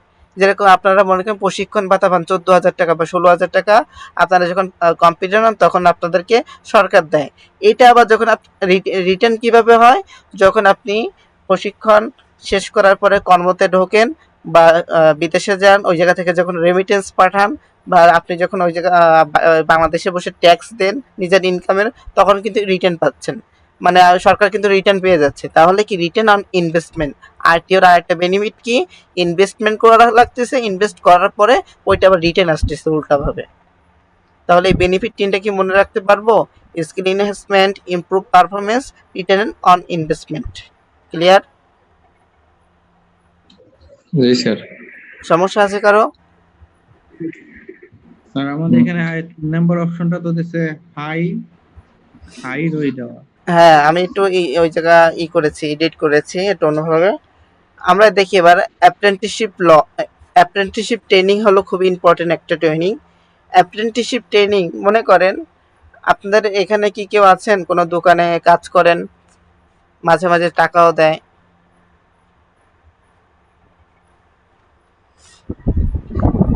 মনে করেন কোন একটা এসি ফ্রিজের দোকানে, ঠিক আছে, টেকনিশিয়ানের দোকানে কোন একজন ব্যক্তি সে কি করে, সে কাজও শেখে, তারপরে আবার কি করে কাজও শেখে, কন্টিনিউ কাজও শেখে, আবার টাকাও উপার্জন করে। ঠিক আছে, সে কিন্তু পারে না, কিন্তু কাজ শেখে আবার টাকা উপার্জন করে। এই যে মনে করেন সে নিয়মাফিকভাবে ট্রেনিং পদ্ধতি অনুসরণ করলো, ট্রেনিং নিচ্ছে, আবার কি করতেছে ওই জায়গা থেকে কিছু টাকাও কি করতেছে উপার্জন করতেছে, এইটাকেই বলে অ্যাপ্রেন্টিসশিপ ট্রেনিং। তার মানে অ্যাপ্রেন্টিসশিপ ট্রেনিং হলো একটি নিয়মাফিক ট্রেনিং পদ্ধতি, যেখানে একজন ব্যক্তি দক্ষ কারো অধীনে, তার মানে কি সে যখন কাজ করতেছে অবশ্যই তো কারো দক্ষ কারো অধীনে কাজ করতেছে, দক্ষ কারো অধীনে কাজ করতে করতে কোনো নির্দিষ্ট কাজ শিখে এবং কিছু ক্লাসও করে এবং শেখার পর কিছু টাকা আয়ও করে। মানে মোট কথা অ্যাপ্রেন্টিসশিপ ট্রেনিং হলো দক্ষ কারো অধীনে ট্রেনিং করার মাধ্যমে ট্রেনিংও করে এবং কাজ শেখে এবং কাজ শেখার মাধ্যমে কিছু টাকা মানে আয়ও করে একসাথে। যখন এই তিনটা জিনিস একসাথে করবে বা দুইটা জিনিস একসাথে করবে তখনই এটাকে কি বলে অ্যাপ্রেন্টিসশিপ ট্রেনিং বলে। বুঝতে পেরেছেন? না না বুঝলে বলতে হবে যে আমি বুঝতে পারিনি। আচ্ছা, এবার এই জায়গার আমি করলাম না। এই অ্যাপ্রেন্টিসশিপ ট্রেনিং এর 8টা এসেনশিয়াল কম্পোনেন্ট, এটা আমাদের অ্যাসেসমেন্টে ছিল যে অ্যাপ্রেন্টিসশিপ ট্রেনিং এর যে 8টা এসেনশিয়াল কম্পোনেন্ট, এটা ভাইভাতেও আমাকে করেছিল। তো এইটা ভালো করে কনসেপ্ট ক্লিয়ার করবেন, আমি এগুলো বুঝিয়ে দিব যে আসলে স্কিল ট্রেনিং, অ্যাপ্রেন্টিসশিপ ল, প্রতিটা জিনিসই বুঝাতে হবে, কিন্তু আগে মুখস্থ করবেন। এই যেগুলো বোল্ড করা আছে এগুলো মুখস্থ করবেন, একদম ঠোঁটস্থ করবেন, কোথাও বাদবে না। যখনই বলা হবে আপনাকে অ্যাপ্রেন্টিসশিপ ট্রেনিং তখন একদম ঠোঁটস্থভাবে বলে দিবেন এটাকে। ঠিক আছে, সবার ক্লিয়ার? জি স্যার। আচ্ছা, জি স্যার। আরপিএল আমরা বলছি, আরপিএল কাকে বলে? জি স্যার। আরপিএল হলো recognition of prior learning. RPL তার মানে মনে করেন আপনি খুবই এক্সপার্ট, আপনি মনে করেন যারা সেলাই কাজ করে কিন্তু তাদের কোনো সার্টিফিকেট আছে, আমাদের বাসার বাড়িতে অনেক আছে না সেলাই কাজ করে, কিন্তু তাদের কিন্তু কোনো সার্টিফিকেট নেই, তো তারা চাইলে কি করতে পারে, আরপিএল অ্যাসেসমেন্ট দিতে পারে। মূলত আরপিএল অ্যাসেসমেন্ট কাদের জন্য? যাদের মনে করেন পূর্ববর্তী একটা স্কিল আছে কিন্তু তাদের কোনো সার্টিফিকেট নেই, তাদেরকে এই সার্টিফিকেটের আওতাভুক্ত করার জন্য আরপিএল ট্রেনিংটা কি করা হয়, সাধারণত দেওয়া হয়, আরপিএল অ্যাসেসমেন্টে নেওয়া হয়। বিশেষ করে দেখা যায় অনেকেই অনেক ভালো কাজ করে কিন্তু শিক্ষাগত যোগ্যতা কম থাকার কারণে চেষ্টা করাও ওয়ার্ক স্পেসে ভালো পজিশনে যেতে পারছে না। তার মানে মনে করেন অনেকে অনেক ভালো কাজ পারে, সে মনে করেন গাড়ি স্টার্ট বন্ধ হয়ে গেছে, সে দেখিয়ে বলে দিয়েছে যে গাড়ির এখানে সমস্যা, কিন্তু তার কিন্তু কোনো ভালো কোনো একটা ডিগ্রি বা ভালো একটা সার্টিফিকেট কিন্তু তার নাই। কিন্তু সে চাইলে আরপিএল অ্যাসেসমেন্টের পরীক্ষা দিয়ে আরপিএল অ্যাসেসমেন্ট দিয়ে সে কিন্তু একটা ভালো একটা ওয়ার্ক স্পেসে চলে আসতে পারে, ভালো একটা পজিশনে চলে আসতে পারে। মূলত তাদের একটি সনদ ও ব্যবস্থা করে দেওয়ার জন্যই আরপিএল এর মূল লক্ষ্য, যা আপনার কাজের ক্ষেত্রে একটা নতুন মাত্রা যুক্ত হবে। আমি কি বুঝতে পেরেছি? মনে করেন আপনার সার্টিফিকেট নাই, খুব ভালো কোয়ালিফিকেশন নাই, আপনার ডিগ্রি নাই, আপনার অনার্স নাই, আপনার মাস্টার্স নাই, কিন্তু আপনি কাজটা খুব ভালো পারেন, তো সেক্ষেত্রে আপনি কিন্তু আরপিএল অ্যাসেসমেন্টে বসতে পারেন। আরপিএল অ্যাসেসমেন্টে বসার মাধ্যমে আপনি সার্টিফিকেট অর্জন করতে পারেন। আমি কি বোঝাতে পারছি আরপিএল অ্যাসেসমেন্ট কাকে বলে? জি স্যার। আচ্ছা আচ্ছা, আরপিএল অ্যাসেসমেন্ট এখানে আরেকটা সংজ্ঞা লেখা আছে। বাংলাদেশে অনেক দক্ষ জনশক্তি রয়েছে কিন্তু দক্ষতার সনদপত্রের অভাবে অনেকেই স্বীকৃতি পায় না। শিক্ষা ও দক্ষতার উন্নয়নের জন্য সঠিক কর্মশক্তি ও শ্রম বাজারের জন্য খুবই জরুরি। বর্তমান বাংলাদেশের দক্ষতা উন্নয়নের কর্তৃপক্ষের সহায়তায় দক্ষ কর্মীদের সনদপত্র এবং দক্ষতার প্রয়োজনীয় তথ্যের একটি পূর্ণাঙ্গ ডেটাবেস তৈরি করেছে। তার মানে আরপিএল কি করেছে, এখানে আপনারা পড়লে কয়েকবার পড়তে হবে, বাংলায় খুব সুন্দরভাবে লেখা আছে, আপনারা এটা পড়ে নেবেন। আরপিএল অ্যাসেসমেন্টের কি ফিচার আছে, কিছু এখানে বেনিফিট কিছু দেওয়া আছে। যদি আপনাকে প্রথমে বলা হয় আরপিএল অ্যাসেসমেন্টের বেনিফিট কি, মনে করেন কম সময়ের মধ্যে সার্টিফিকেট অর্জন। আপনার কি 3 মাস বসে থাকা লাগতেছে সার্টিফিকেটের জন্য?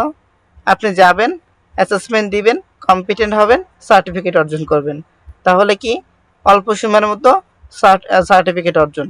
তারপরে রিডিউস কস্ট, অর্থাৎ আপনার মনে করেন আপনার খরচ কম, আপনি যদি 3 মাস আপনি একটা প্রশিক্ষণ নেন, সেখানে কিন্তু আপনার যাতায়াতে অনেক টাকা খরচ হয়ে যাবে।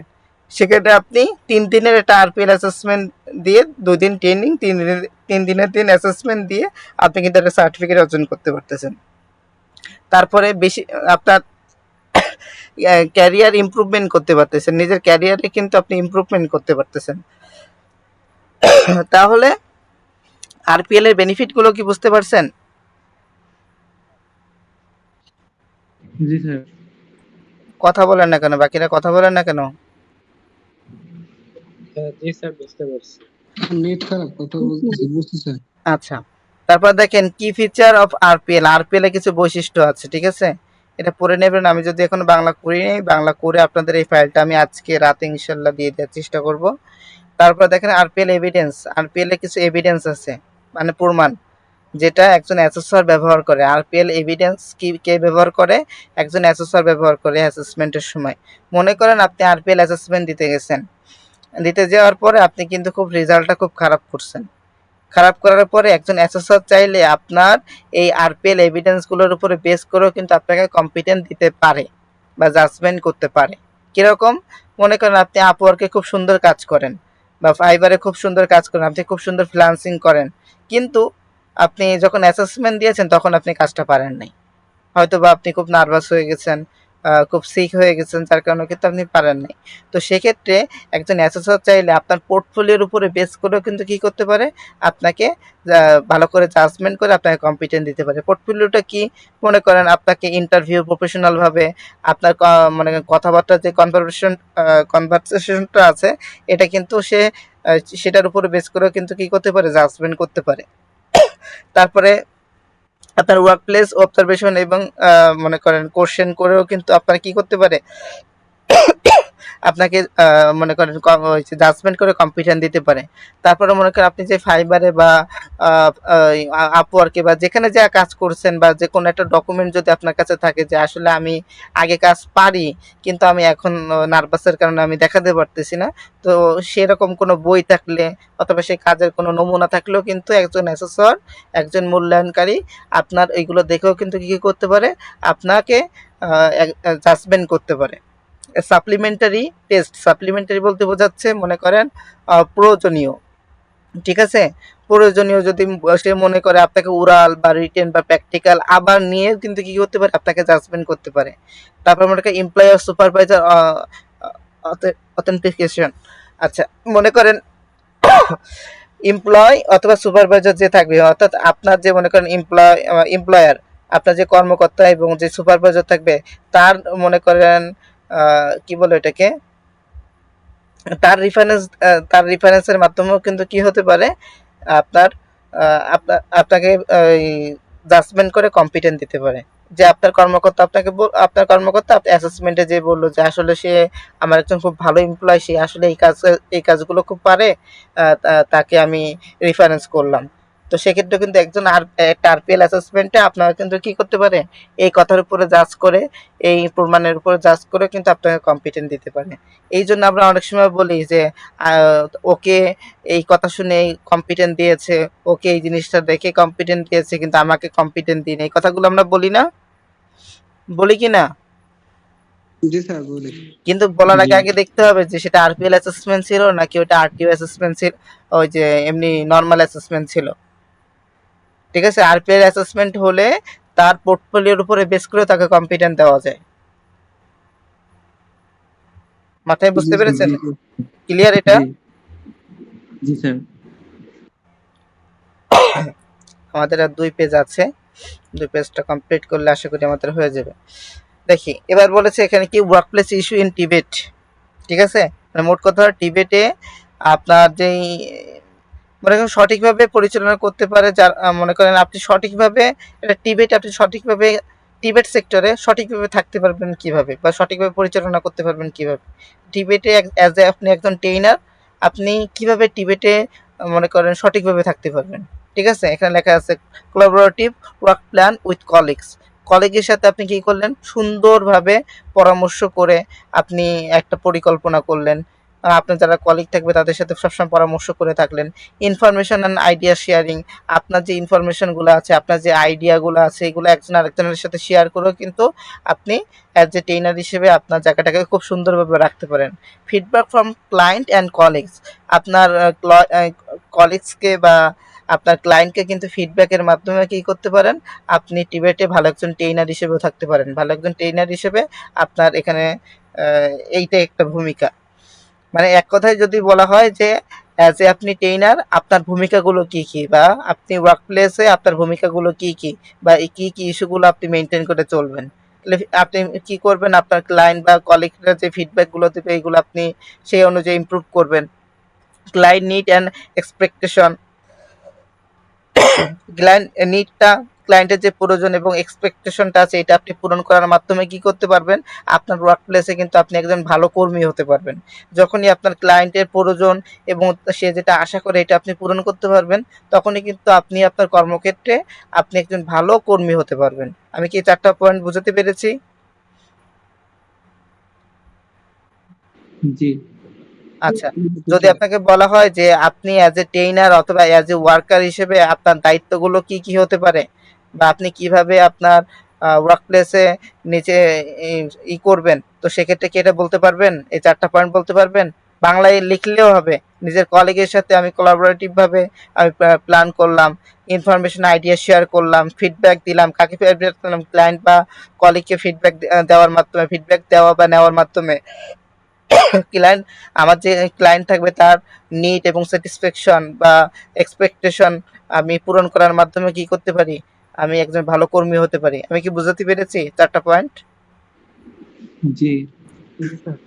আচ্ছা, এখানে বাংলায় দেওয়া আছে, ঠিক আছে।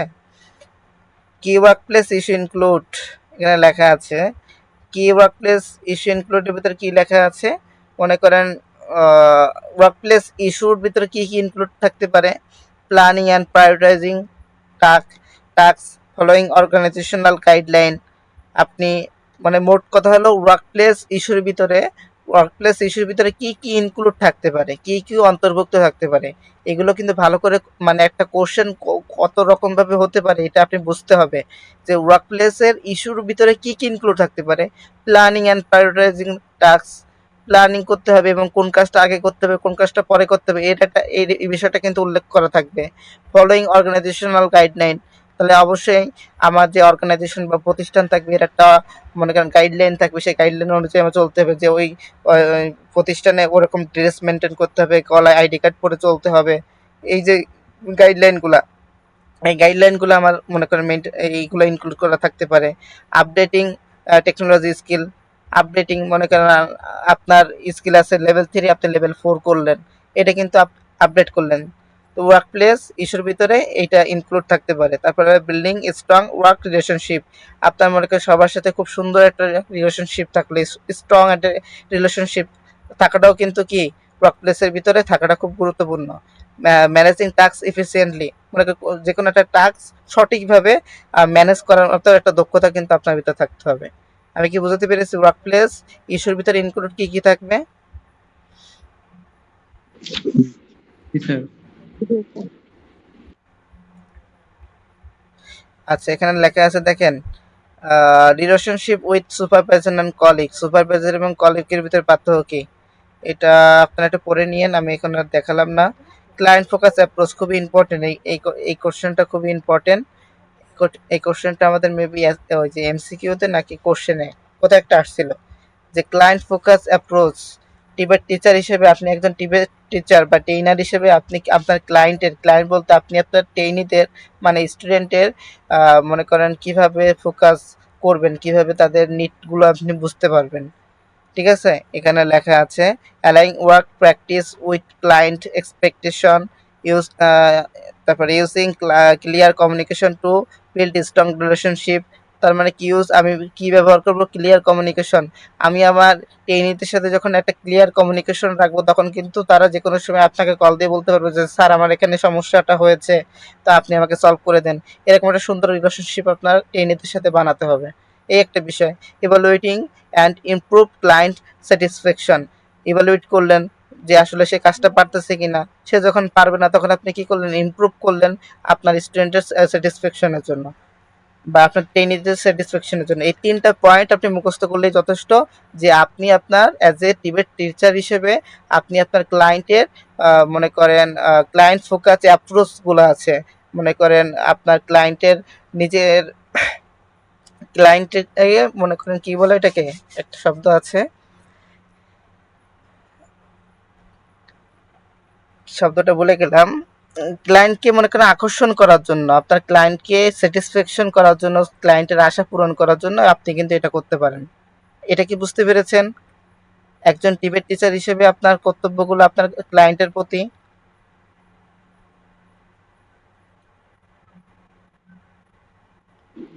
জি স্যার, মোটামুটি বুঝতে পারছি। মোটামুটি কোথায় সমস্যা আছে আমাকে বলেন, আমি আবার বুঝিয়ে দিচ্ছি।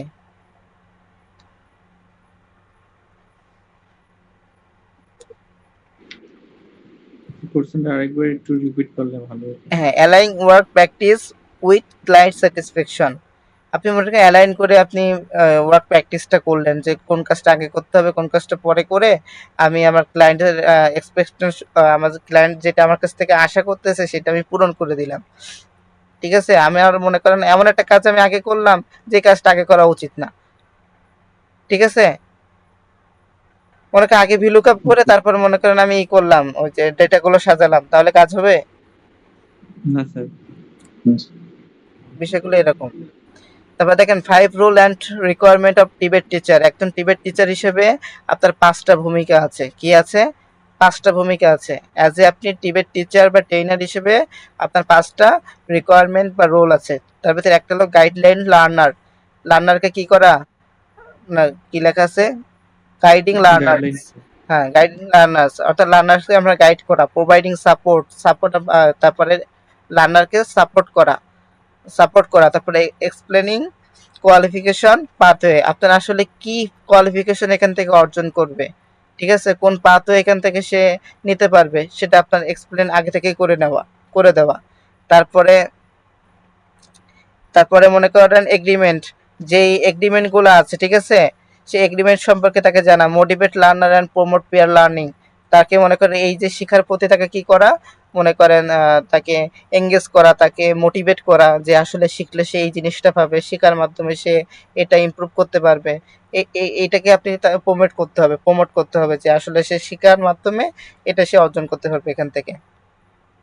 তবে কানেক্টিং লার্নিং টু এক্সপিরিয়েন্স, তারপরে আপনার আরেকটা পয়েন্ট এখানে কি আছে, মনে করেন শিখার সাথে তার এক্সপিরিয়েন্সটাকে আপনি কি করবেন, কানেক্ট করবেন। ঠিক আছে, link training two real world application, তার মানে আপনি কি করবেন, ট্রেনিং এর সাথে রিয়েল যে ওয়ার্ড অ্যাপ্লিকেশন আছে সেটার সাথে আপনি সম্পর্ক করবেন। মানে মোট কথা তার লার্নিং এর সাথে তার এক্সপিরিয়েন্সটাকে আপনি কি করবেন, অ্যাডজাস্ট করে নেবেন। তাহলে এই 5টা হলো আপনি অ্যাজ এ টিবেট টিচার বা ট্রেনার হিসেবে আপনার ভূমিকা। এই ভূমিকা 5টা অবশ্যই মুখস্থ করবেন। Focus on individual learner objective. ঠিক আছে, একজন লার্নারের অবজেক্টিভ মানে উদ্দেশ্যগুলো কি কি, new skill, specific competencies, target qualification, new career, তারপর কেয়ার